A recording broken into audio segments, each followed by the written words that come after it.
મિત્રો છેલ્લા લેક્ચરની અંદર આપણે જે જુદા જુદા ખનિજ તત્વો હોય છે એમની ઓળખથી કેવી કેવી અસરો જોવા મળતી હોય છે વનસ્પતિમાં એ બધાનો અભ્યાસ કર્યો. હવે આપણે વાત કરવાની છે ખનિજ તત્વોના શોષણની જે ક્રિયાવિધિ છે કે કેવી રીતે શોષણ પામતા હોય છે. બેઝિકલી આપણે એટલું તો જાણીએ છીએ કે વનસ્પતિ મોટાભાગના જે ખનિજ તત્વો છે એનું શોષણ ક્યાંથી કરે છે તો ભૂમિના જે કણો છે એની આજુબાજુમાં જે ભૂમિએ જળ ચોંટેલું હોય છે એમાંથી એ મેળવતી હોય છે. પણ એ મેળવવાની જે પ્રક્રિયા છે કેવી રીતે થાય એ હવે અહીંયા આપણે સમજવાનું છે. તો સૌથી પહેલા આપણે જોઈએ કે કેવી રીતે શોષણ થાય છે એનો જે અભ્યાસ છે,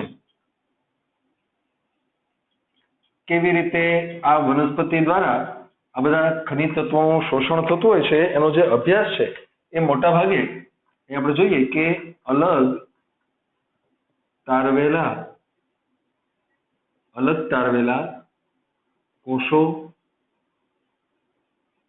પેશીઓ કે અંગો ના પ્રયોગ દ્વારા એ કરવામાં આવે છે.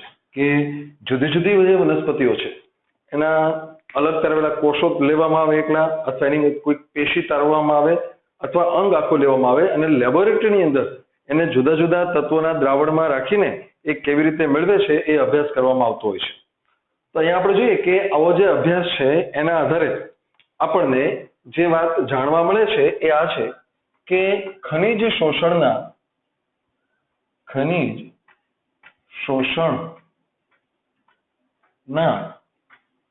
મુખ્ય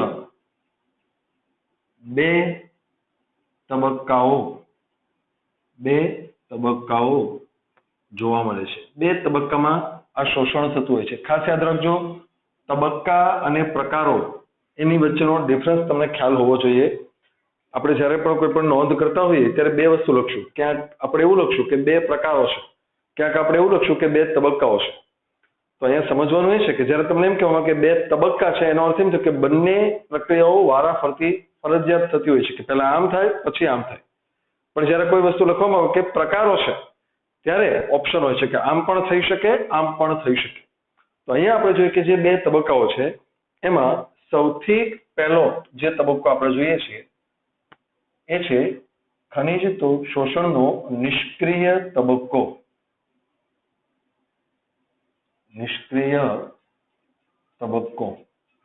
આ તબક્કાની ચર્ચા આપણે કરીએ કે શું થતું હોય છે આ તબક્કા દરમિયાન. તો સૌથી અગત્યની બાબત એ છે કે આ તબક્કા દરમિયાન જે ખનિજો હોય છે એ ખનિજો કોષોના કોષ બાહ્ય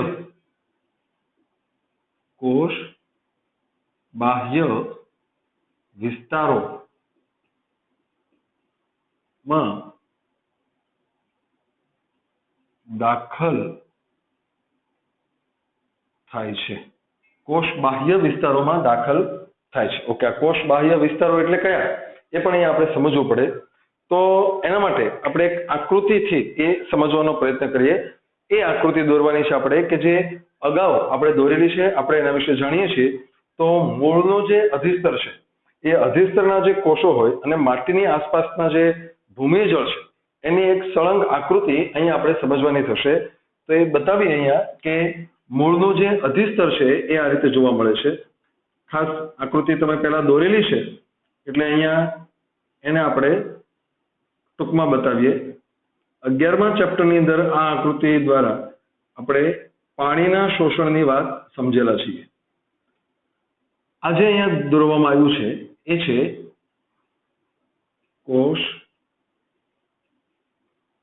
દિવાલ. આ મૂળ રોમ છે, આ અધિસ્તરીય કોષ છે. તમે જાણો છો, તમારે નામ લખવા હોય તમે ક્લાસ નોટમાં તો લખી શકો છો.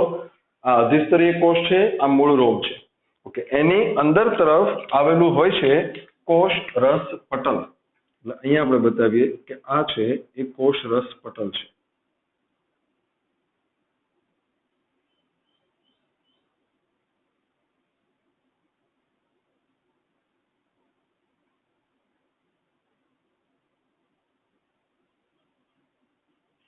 આમ છે. અહીંયા આપણે બતાવીએ કે આ જે છે એ કોષ રસ પટલ છે. ઓકે, કોષોની અંદર આપણે જાણીએ છીએ કોષ કેન્દ્ર આવેલું હોય છે. આ છે કોષ કેન્દ્ર. તમે ભણેલા છો કે વનસ્પતિ કોષોમાં મોટી મોટી રસધાનીઓ આવેલી છે, એટલે અહીંયા આપણે રસધાની પણ બતાવીએ. આ છે રસધાની, અહીંયા બતાવીએ આપણે. આ છે રસધાની. ઓકે, જે રસધાની છે એની સિવાયનો જે પ્રદેશ અહીંયા જે પ્રવાહી જોવા મળે છે આપણને, એને આપણે જીવરસ તરીકે ઓળખીએ છીએ અથવા કોષરસ તરીકે આપણે સામાન્ય ભાષામાં એને કહીએ છીએ.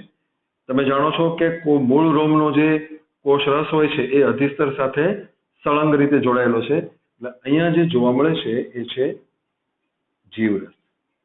ઓકે, હવે આપણે જે વાત સમજવાની છે કે કોષો દ્વારા જે બે તબક્કાઓની વાત કરી. પહેલો તબક્કો અહીંયા લખ્યો છે કે ખનિજો કોષોના કોષ બાહ્ય વિસ્તારોમાં દાખલ થાય છે. કેવી રીતે એ સમજવાનું છે. તો ખનિજ તત્વો એકચ્યુઅલી છે ક્યાં? તો આ છે માટીના કણો. મોટી આકૃતિ દોરી છે આપણને, એટલે આપણે આ બધું મોટું દેખાય છે, એકચ્યુઅલી આ બધું જ સૂક્ષ્મ છે. તો આ છે માટીના કણો છે અને એની આસપાસમાં અહીંયા ભૂમિય જળ રહેલું છે. આ બધું ભૂમિય જળ છે, ખાસ યાદ રાખો. આ છે ભૂમિય જળ કે જે માટીના કણોની આસપાસમાં અહીંયા આવેલું હોય છે. આ છે આ રીતે ભૂમિય જળ. ઓકે, હવે આપણે વારાફરતી આ બધા તબક્કાઓ સમજીએ. તો ખનિજો જે છે એ કોષોના કોષ બાહ્ય વિસ્તારોમાં દાખલ થાય છે. તો કોષ બાહ્ય વિસ્તારો એટલે કયા વિસ્તારો એ સમજવું પડે. તો એના માટે લખીએ આપણે કે આવો પહેલો વિસ્તાર એ લખું છું અહીંયા, પછી આપણે આકૃતિમાં એને એ જ બતાવશું. પહેલો વિસ્તાર જે છે એ છે કોષ દિવાલ. કોષ દિવાલ અને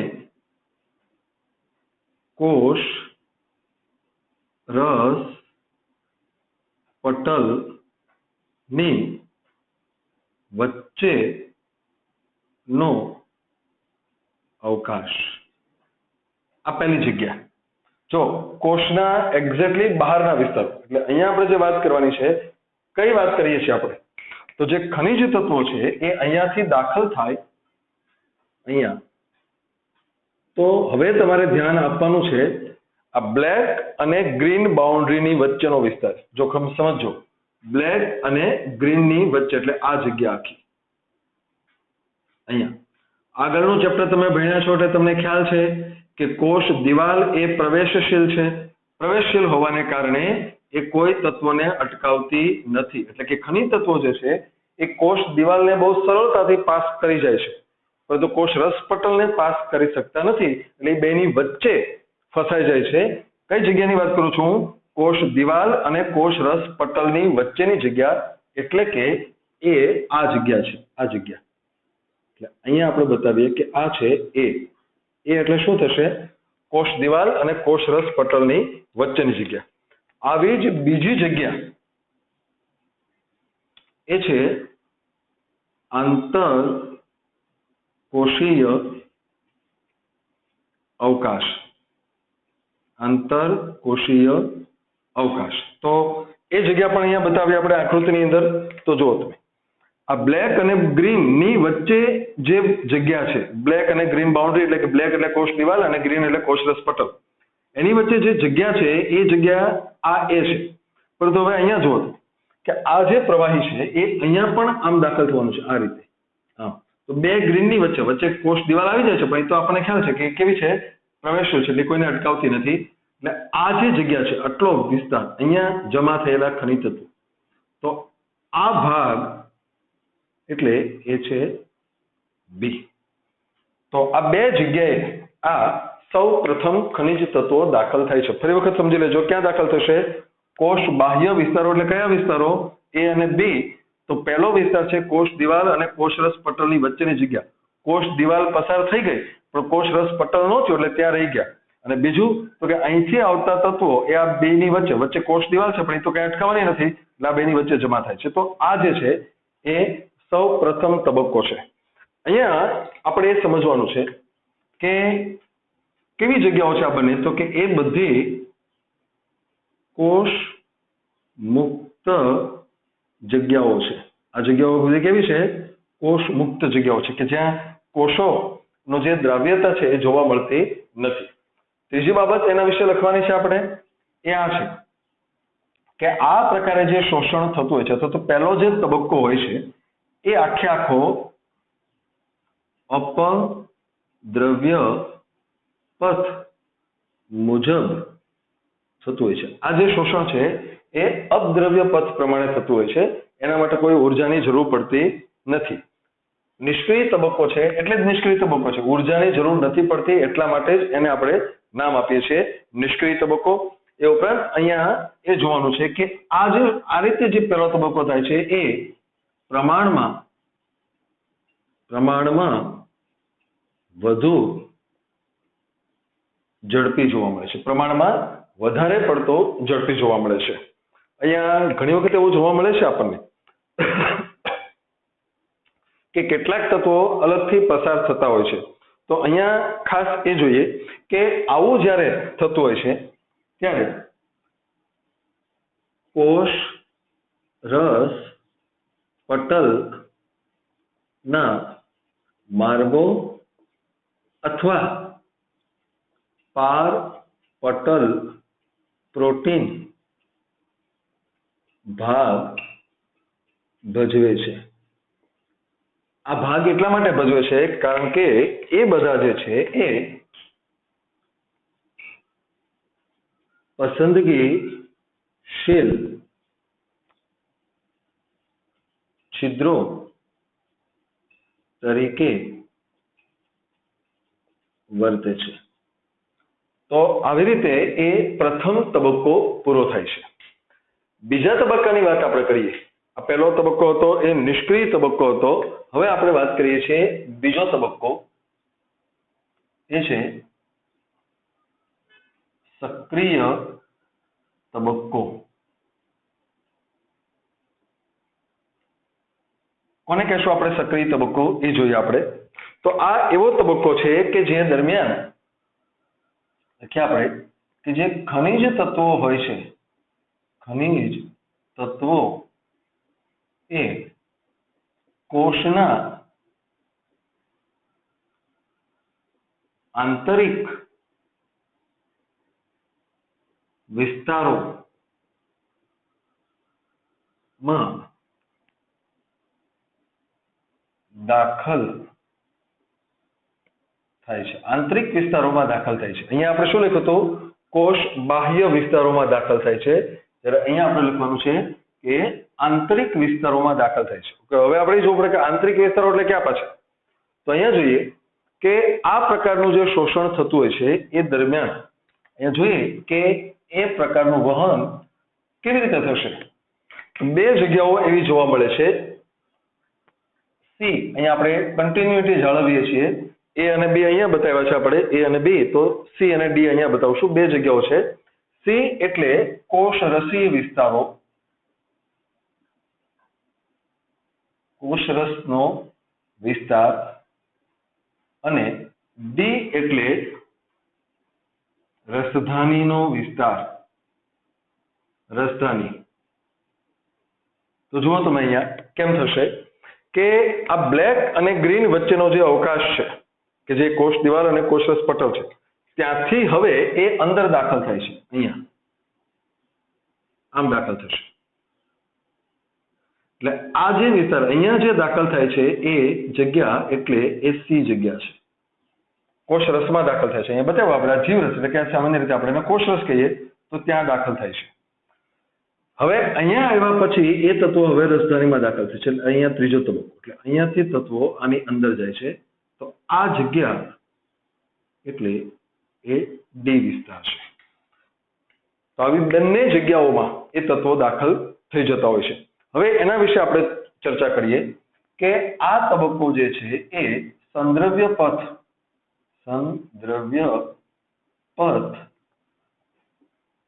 નો ભાગ છે. આ તબક્કો સંદ્રવ્ય પથનો ભાગ છે. આપણે આગળ ઉપર ભણેલા છે કે સંદ્રવ્ય પથે કોષરસી તંતુઓ દ્વારા થતું હોય છે. તો અહીંયા આપણે એ જોવાનું છે કે આવી રીતે ખનિજો ની આવજા એટલે કે પ્રવેશ અને નિકાલ માટે તમે જાણો છો કે આવી રીતે જ્યારે ઉર્જાની જરૂર હોય એ ઉર્જા હંમેશા ચયાપચયિક ઉર્જા હોય છે. એટલે કે આવજા માટે ચયાપચયિક ઉર્જા જરૂરી હોય છે. ચયાપચયની ઉર્જા વગર આવા પ્રકારની આપલે થઈ શકતી નથી. તો આવી બે પદ્ધતિઓ દ્વારા, બે તબક્કા દ્વારા ખનિજ તત્વો કોષરસ સુધી પહોંચે છે. હવે અહીંયા આપણે ખાસ અગત્યની વાત સમજવાની છે, એ છે ફ્લક્સ.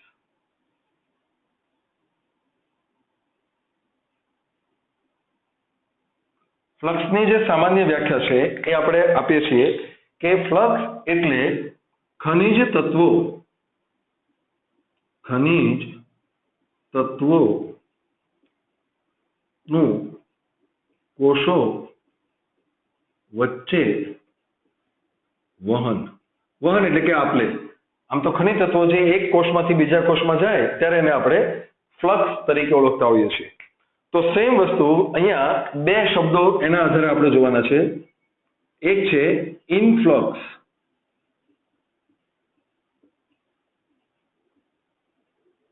ઇનફ્લક્સ એટલે શું? તો કે અંદર તરફ, એટલે કે ખનિજો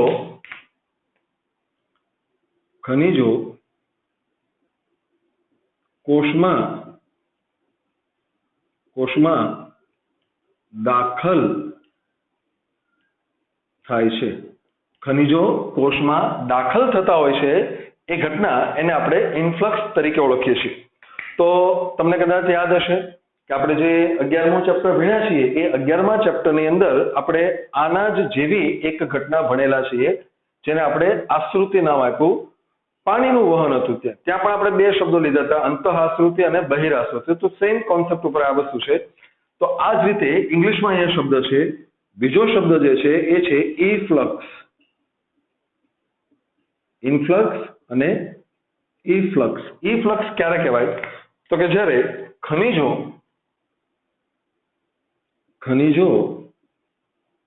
કોષમાંથી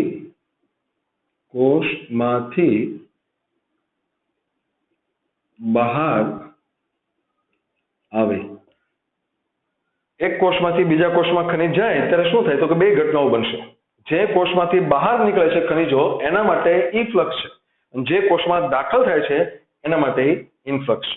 તો આવી રીતે એ ખનિજ તત્વોની જે આપલે છે એ જોવા મળતી હોય છે. ત્યારબાદ આપણે વાત કરવાનું છે એ છે ખનિજ તત્વોનું સ્થળાંતરણ, જેને આપણે ટ્રાન્સલોકેશન એવું નામ આપીએ છીએ. સ્થળાંતરણ એટલે કે ટ્રાન્સલોકેશન કેવી રીતે થાય છે એ જોઈએ.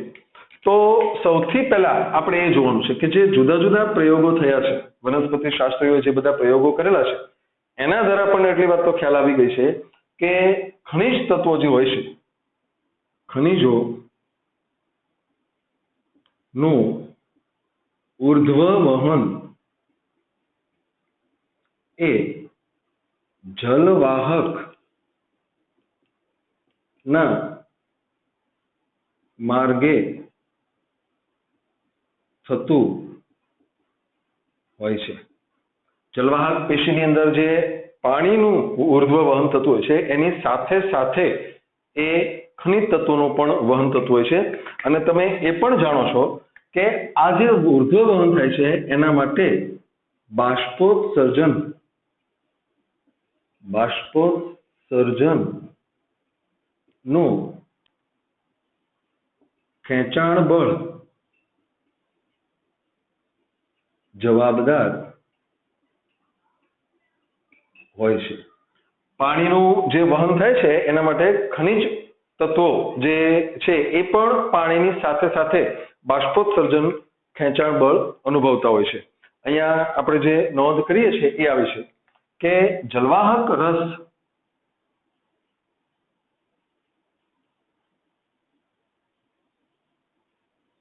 નું વિશ્લેષણ કરવામાં આવે. જલવાહક રસનું વિશ્લેષણ એટલે શું? તો કે જલવાહક પેશી જે હોય છે એની અંદર જે પ્રવાહીનું વહન થાય છે, પેલા આપણે જોઈએ કે ભાઈ જલવાહકમાં પાણી વહન પામે છે, પણ જલવાહક રસ એટલે કે જલવાહકમાંથી નીકળતું પ્રવાહી જ્યારે એનું વિશ્લેષણ એટલે કે એની અંદર શું શું છે એ તપાસવામાં આવે છે, ત્યારે ખબર પડે છે કે તેમાં ખનિજ ક્ષારોની હાજરી જોવા મળે છે. એનો શું અર્થ થાય કે જે ખનિજ તત્વો છે એ જલવાહકની સાથે સાથે ઉપર તરફ વહન પામતા હોય છે. તો બીજી બાજુ જે વધારાના ઊંડા પ્રયોગો જે છે એ પણ આપણને સાબિત કરે છે. તો એના માટે જોઈએ કે બીજા કેટલાક પ્રયોગો એવા થયેલા છે જેમાં આપણને ખ્યાલ આવે છે કે રેડિયો એક્ટિવ સમસ્થાનિકોનો ઉપયોગ કરવામાં આવે છે.